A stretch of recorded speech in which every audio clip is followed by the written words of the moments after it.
Hindi na kayo siguro magugulat sa balitang ito pero ngayon ayon sa mga reports, mukhang itong si Gio Halalon ay nasa trading block na. Actually, hindi na ito bago dahil alam natin na itong si Gio Halalon matagal lang napapabalita na baka i-trade. Dahil lately napansin nga nila madalas hindi ito ginagamit. Ang reports ay nagkakaroon daw ito ng injury. At posible yun, pero meron ding mga alam na natin yung style ng PBA teams. Kapag ang isang player ay matagal hindi ginagamit, sinasabi usually may injury pero ang talagang dahilan pala ay ite-trade nila ito. Nangyari na yan dati kay Raymond Almasan dito sa Rain or Shine, kay Jericho Cruz nung nasa TNT pa siya. At of course, alam natin ganyan din na nangyari kay Stanley Pringle nung nasa Global Port, may injury daw pero sa bandang huli ang kinalabasan ay tinrade sa Hinebra. At alam naman natin na ang Magnolia ngayon kailangan ng pagbabago kaya hindi na nakapagtataka na yung mga top insiders sa PBA sinasabi na nasa trading block na si Gio Halalon. Ang tanong ngayon ay kung sino ang pwede nilang ipalit dyan. Ang daming kinakailangan ng Magnolia ngayong pyesa. Obviously, nakikita natin yan. At may mga nagsasabi nga, dapat si Paulie ang i-trade at hindi si Halalon.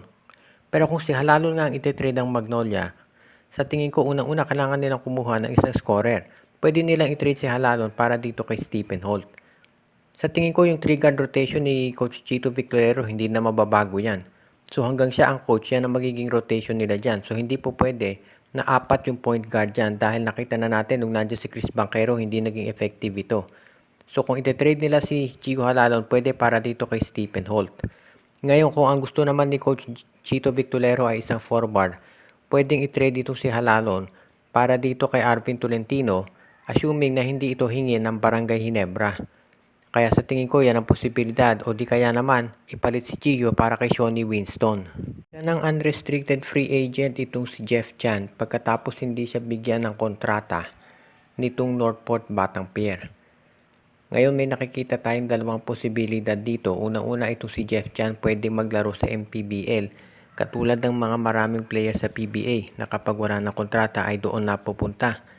Or po pwede rin na ito si Jeff Chan ay bumalik dito sa Barangay Hinebra. Dahil alam natin Hinebra ngayon kulang sa mga players, hindi naman kailangan bigyan ng long-term contract si Jeff Chan. Pwede kahit 1 or 2 conferences lamang ang ibigay dito at titignan nila kung mag-fit sa sistema nitong si Coach Tim Cone. Dahil nangangailangan sila ngayon ng mga guards na pwedeng magamit na merong scoring. Kaya sa tingin ko yan ang pwedeng gawin. Although ito si Jeff Chan, alam natin mahusay na player yan.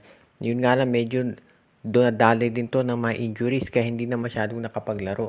Sa ngayon sa tingin ko itong Barangay Hinebra, pwedeng kumuha sa free agency. Bukod dito kay Jeff Chan, nandyan din ito si Travis Jackson, si Frankie Johnson, si Taylor Brown na mga pwede nilang kuning players pansamantala habang hindi pa sigurado kung saan mapupunta itong si Chris Newsome. Kaya sa ngayon sa tingin ko Barangay Hinebra maraming options yan. Lalo na alam natin itong kanilang wingman at shooting guard na si Jeremiah Gray medyo matatagalan bago makarecover. Kaya abangan na lang natin kung sino yung mga players na pwedeng kunin ng Barangay Hinebra. Ang isa pa dyan nilang pwedeng kunin itong si Carl Brian Cruz at itong si Gab Banal. Mga wingman yan na merong 3-point shooting na nababagay sa Hinebra. Siyempre, ang gusto ng Hinebra makuha itong si Newsome o kaya si Arvin Tolentino o kung po pwede yung dalawang yun, pati na si Stephen Holt. Pero sa ngayon, habang hindi pa nakatitiyak ang Hinebra dyan, pwede silang mag-sign up ng mga free agents na magagamit nila dito sa lineup. Kahit short-term contract lang, ay pwede nilang ibigay sa mga nabanggit na player. Malaki ang pressure sa San Miguel Beer na talunin ng Terra Firma mamaya. Sa Terra Firma ay wala ng pressure. Sa ngayon, alam natin lahat na San Miguel, number 1 seed yan, napilitang pumasok sa isang winner-take-all na laban kontra dito sa number 8 na Terra Firma Jeep. Ang mananalo dito, lalaban na naman yung magwawagi doon sa winner-take-all din na laban ng Rain or Shine at TNT Tropa. Sa panig ng San Miguel Beer, kung gusto nilang talunin itong Terra Firma, kinakailangan nilang pigilan ang tatlong player. Si Stephen Holt, si Wamit Yongson at Isaac Go. Yung 3-point scoring ni Isaac Go, yun ang naging problema ng San Miguel Beer. Siyempre, hindi naman natin sinisisi si Junmar dito dahil ang ganda na pinakita niya noong Game 1. Pero kinakailangan mas maganda yung pag-close out niya dito kay Isaac Go at hindi niya pabayaan na tumira na lang ng 3 sa labas. Pangalawa, Itong San Miguel Guards kailangan mas matinding depensa dito kay Stephen Holt at Wamit Yongson dahil yan lang ang paraan para sila ay manalo. Itong Terra Firma Jeep, very confident yan. Ngayon, sa panig ng San Miguel Beer, kung gusto nilang minalo, kailangan unang-una, huwag na silang gumamit ng small ball. Hindi po pwede na maliit yung lineup na i-field nila dahil itong Terra Firma Jeep, malalaki yung mga player. At yan ang magiging problema ng San Miguel. Sa ngayon naman, itong San Miguel, kung gusto nila na makaabante, kinakailangan ng gawin nila ay kumuha ng isang magandang start para naman makabuild up sila ng lamang dahil mahirap yung naghahabol ka sa isang winner-take-all game. Kapag ang Terra Firma ang nakalamang ng maaga, magkakaproblema San Miguel dahil mararamdaman nila yung pressure na kinakailangan sila ang manalo. At isa pa, kinakailangan to si CJ Perez mag-deliver. Totoo, naka 20 points siya nung game 1 pero hindi ito yung katulad nung laro nung CJ Perez na nakita natin nung eliminations.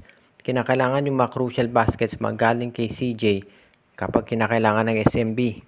Samantala naman itong TNT Tropang Giga, mukhang hindi matutuloy yung balak nilang trade dito kay Poy Eram. Dahil nga ang balita natin, dati itong si Poy Eram ay ite-trade na ng TNT dahil nga nakuha nila itong si Brandon Rosser bilang center. Pero alam na natin na nangyari, nagka-ACL injury itong si Rosser. So ibig niya sabihin, si Poy Eram ay baka kakailanganin ngayon ng TNT Tropa dahil most likely buong next season hindi makapaglalaro itong si Rosser. So sa tingin ko ngayon yung plano ng TNT na i-trade itong si Eram para makakuha ng isa pang scorer ay hindi na matutuloy. Ang report kasi dati itong si Eram baka i-trade nila dito sa NLEX kapalit ni Robert Bolick. 3-team trade yan. Si Eram sa NLEX, si Bolick sa TNT pagkatapos mayroong mga players na mapupunta sa Blackwater. Pero dahil nga nagkaroon ng injury si Brandon Rosser, hindi na po pwedeng i-trade si Eram dahil ang matitirang center lamang sa kanila ito si Kelly Williams at yung mga bench players na sila Henry Galinato at Jewel Ponferrada. Kaya sa ngayon yan ang kinakailangan muna pag-isipan ng TNT. Medyo minamalas talaga si Chot Reyes pagdating dito dahil kung inyong magugunita, ito si Kevin Alas, dapat kunin din nila yan na point guard pero hindi rin natuloy yung trade dahil nga nagka-ACL injury ito. Dapat nga ang Converge kasama dyan sa trade na yan kung saan nakuha nila si Bong Quinto. Pero sa ngayon, itong TNT, kahit hindi natin isipin yung future, yung present lang, siguradong apektado sila nitong pagkawala ni Rosser dahil dito sa kanilang winner-take-all na laban kontra Rain or Shine mamaya.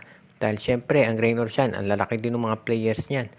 At kung malampasan man ng TNT, itong Rain or Shine, nandyan ang San Miguel at posibleng makaharap nila sa finals kung sakasakali itong Meralco o Barangay Ginebra. Kaya medyo mabigat ang problema ngayon ni Coach Chot Reyes pagdating dito sa gitna. Shoutout kay Rafael Dominguez, Ruben Dolor, OG, Len Gio at Gia Santillana, kay Judy, Edwina, Shaina, Carl Jaira at Jonah Villarosa, Carl Alarcos, RG Bueno at Dalina Family, Ronald Barbosidad, Joseph Pineda, Donel Santiago, John Mark Cantos, Edwin Carmona Jr., JJ Sibung, Ireneo Salangsang, Malyari Macarinas. Pinabati din natin si John Ray Mark Isuela, John Mark Cantos, si Eduardo Del Rosario, Kuya Mike TV, Anthony Alon Family, Junjun, Angie, Patpat at B-Boy Matas, Alexis De Terala, John Mark Cantos, Michael D., Jonald Malyari, Romeo Conchada, Katsakino Dukusin, Joshua Giray, Espejo at Rosales Family, Jason Mendoza, Dexter Domer, Enju at ang iba pa nating tagapakinig katulad ni Rico Olarte.